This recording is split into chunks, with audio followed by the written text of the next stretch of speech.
Eu tenho também sensibilidade sensorial muito aguçada. Eu tenho muita irritação nos pés, nos meus calcanhares. Às vezes eu não consigo colocar o calcanhar no chão.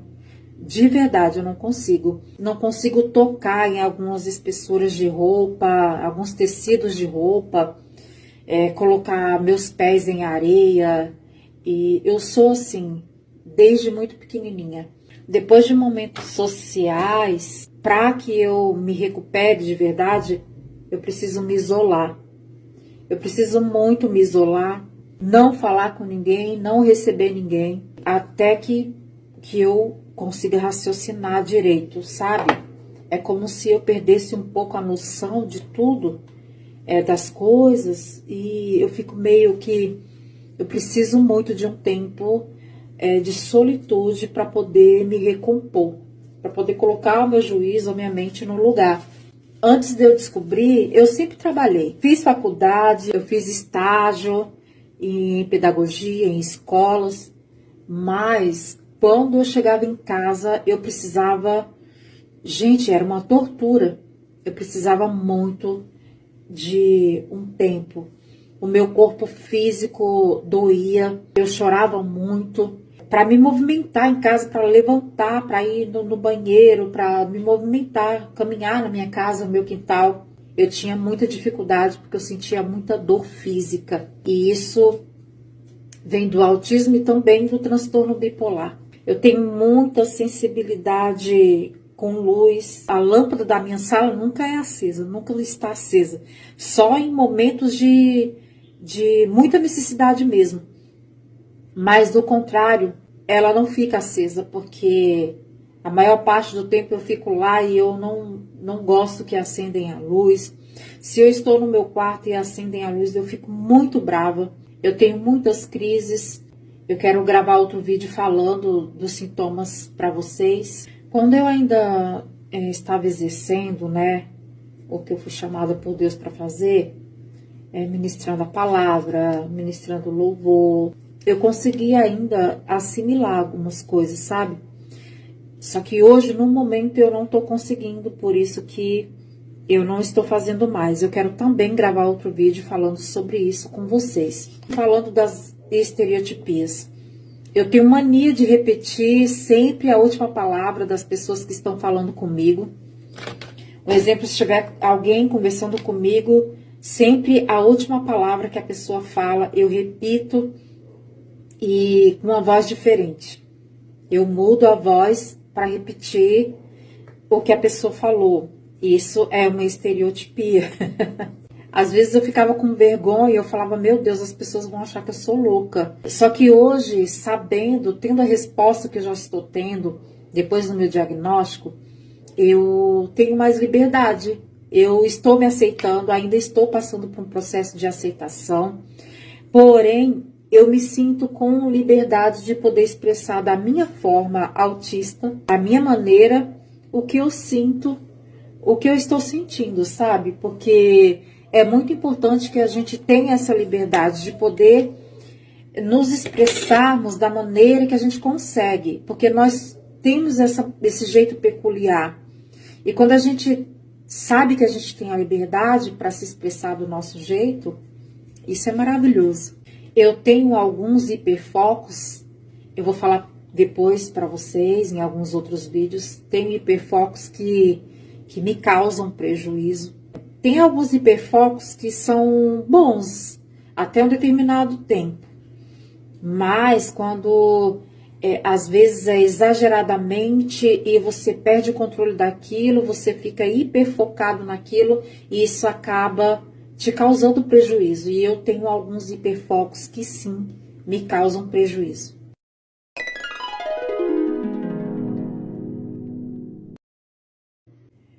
Vamos falar agora da dor do luto.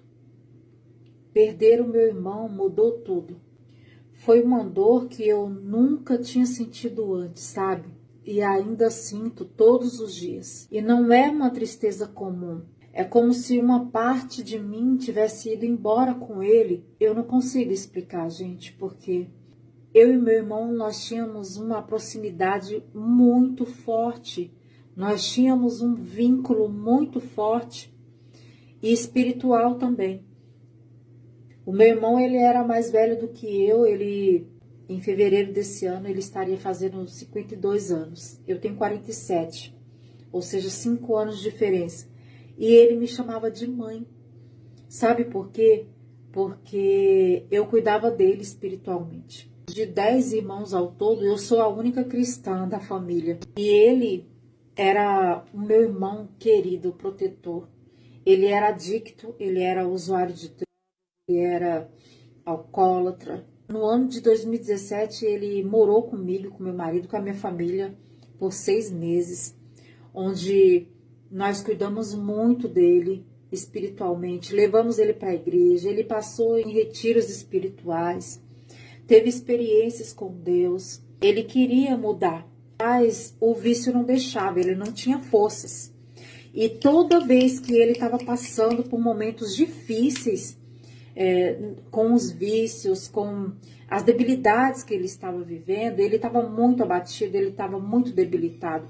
E ele sempre corria para mim. Eu tenho até hoje áudios no WhatsApp dele, mandando mensagem, mandando áudios para mim, me chamando de mãe, falando que estava com saudade dos tempos que ele passou comigo, que ele ia na igreja comigo. Falar assim dele ainda mexe muito comigo, mas eu vou falar assim aqui com vocês porque eu sinto que vai fazer bem para mim. Eu vou gravar nos próximos vídeos, porque eu não vou colocar tudo aqui, senão, né? Eu vou falar um pouco de como era a nossa relação. O meu irmão, ele era um protetor, sabe? Ele era separado, ele morava sozinho, tem 3 filhos, mas ele sempre foi um irmão protetor. Eu vou contar em outros vídeos para vocês de um fato que ele quase morreu para me proteger por causa de mim. Tá bom? Eu vou contar para vocês depois.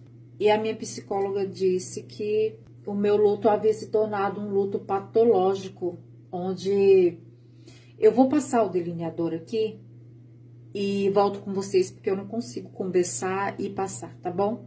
E a minha psicóloga me disse que é luto patológico, onde a dor do luto não passa e acaba afetando tudo na nossa vida. Gente, para vocês terem uma ideia, eu tinha 2 agendas marcadas. Olha, há semanas antes, eu tinha uma agenda de ministração da palavra, de pregação da palavra, e outra de ministrar louvor.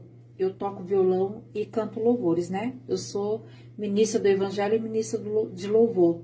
Eu me lembro que na semana que eu perdi o meu irmão, uma agenda foi na semana que eu perdi o meu irmão e a outra agenda foi umas 2 semanas antes. Foi mais ou menos assim. Eu sei que foi no mesmo mês de novembro de 2023. Uma agenda eu tive que cancelar no mesmo dia. Eu cancelei no dia que era para eu ir, estar ministrando o louvor. Eu tentei me recuperar durante o dia inteiro e não consegui. Isso não se faz, tá, gente? Vocês não vão fazer isso, cancelar uma agenda no dia, porque é horrível isso. Então, eu tô falando aqui para vocês verem o nível de prejuízo que me causou o luto. Eu tava assim toda... Foi um momento muito ruim para mim. Eu já estava tomando remédios para depressão, para ansiedade, para síndrome de pânico. E ainda perdi o meu irmão. Então, aquilo me afetou muito, abalou muito. Me causou muito prejuízo, trouxe muitos prejuízos assim, para a minha vida. E aí, eu acabei cancelando no mesmo dia. E a pastora da igreja, os pastores entenderam, falaram, não, tá tudo bem, você tá de luto e tal. Aí passou. E a outra agenda, que eu iria ministrar a palavra, eu me esqueci. Eu me esqueci da agenda. Já ia dar 7 horas da noite. Eu estava aqui, eu tenho um home studio, né? Onde eu estudo a música, onde eu toco, onde eu gravo. E eu estava aqui, gente, orando, meditando na palavra aqui no meu cantinho, porque esse é o meu refúgio, sabe? O Senhor é o nosso refúgio, nosso socorro bem presente na hora da angústia. Estar na presença de Deus, meditando na palavra, tocando meu violão, é um lugar de refúgio para mim, onde eu sinto muito prazer de estar. Aí o meu celular tocou e já era quase 7 horas da noite. O culto começava às 7h30. A obreira da igreja: pastora, você já está vindo? Aí eu falei: desculpa, querida, vindo? Para onde? Ela falou assim: a igreja está te esperando. Ai, gente, aquilo sim foi muito doloroso para mim, foi muito forte, porque eu havia me esquecido de algo tão importante, de algo que o Senhor confiou nas minhas mãos e eu acabei esquecendo por causa do luto. E isso acabou me levando mais ainda pro poço, pro fundo, sabe? Onde eu me escondi, eu conversei com a obreira, com a pastora, foi entendido.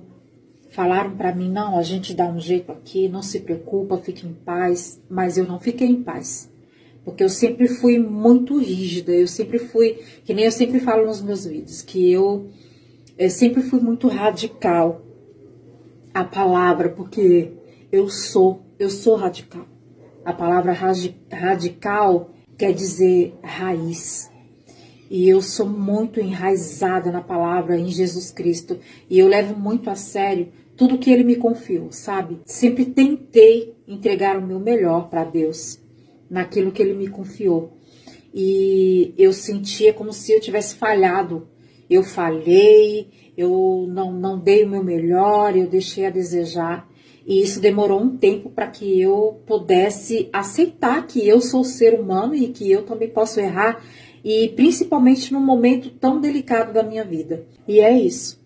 E hoje eu tô aqui, eu tô tentando sobreviver um dia de cada vez.